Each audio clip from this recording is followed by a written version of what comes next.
Bien, bonjour à tous les amis, c'est Sully le Fou, j'espère que vous allez bien. Aujourd'hui, on va parler d'un crash aérien du vol FedEx 80. Alors, c'est un McDouglas MD-11 qui devait atterrir à l'aéroport international de Narita le 23 mars 2009. Sauf que l'avion, voilà, il atterrit tranquille. Sauf qu'en fait, l'avion arrive un petit peu trop vite. Ce qui fait qu'en fait, le copilote, c'est le copilote qui faisait ça. Son expérience de vol se limitait à 600 heures de vol.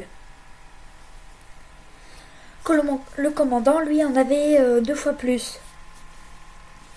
Et en fait, le copilote arrive, sauf qu'en fait, au lieu de faire un atterrissage normal, au moment d'atterrir, il va cabrer l'avion, ce qui veut dire qu'il va emmener l'avion vers le haut.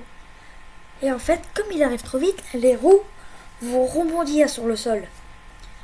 Du coup, qu'est-ce qu'il fait? Il sent qu'il prend de l'altitude. Du coup, lui, il va baisser le manche. Il va pousser sur le manche pour que l'avion redescende. Et comme le copilote voit le sol se rapprocher, il va retirer pour ramener l'avion dans une position cabrée. Du coup, ce qui fait qu'il rebondit. Et au moment de rebondir, le train d'atterrissage casse. Ce qui fait qu'il casse, le train d'atterrissage à l'arrière.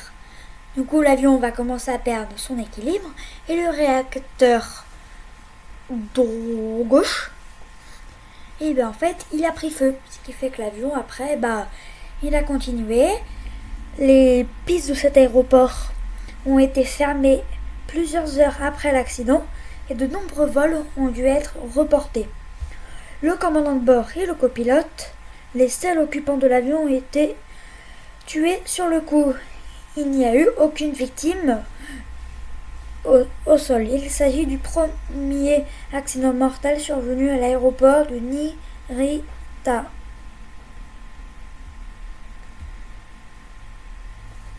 Voilà, ça s'est passé à 6h49 heure locale, le 23 mars 2009, au Japon. Les causes sont erreur de pilotage, c'est la faute, je vais pas dire du commandant. Le commandant, lui, si, il a laissé son copilote qui avait seulement 600 heures de vol sur le McDouglas MD-11. Voilà, on n'y peut rien. Le copilote, il n'a pas assez d'expérience. Pour moi, le commandant, c'est lui qui aurait dû le faire. C'est le commandant qui aurait dû faire tout ça, On va pas se mentir. Voilà, le réacteur a pris feu, ce qui fait qu'après, l'avion a continué. Les pistes ont dû être fermées pendant plusieurs heures. L'avion a été immobilisé hors de la piste. Voilà. Après un contact violent avec l'avion et avec la piste associée au vent, il y a eu des vents.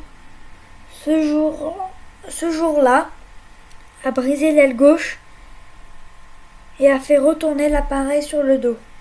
Il s'est ensuite immobilisé hors de la piste et renversé sur le dos en proie à un incendie violent.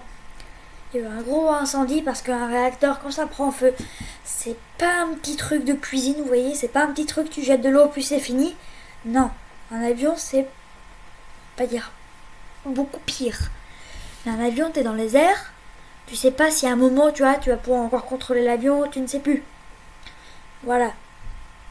En tout cas, j'espère que cette vidéo vous aura plu, puis on se dit à bientôt pour une nouvelle vidéo. Ciao, ciao.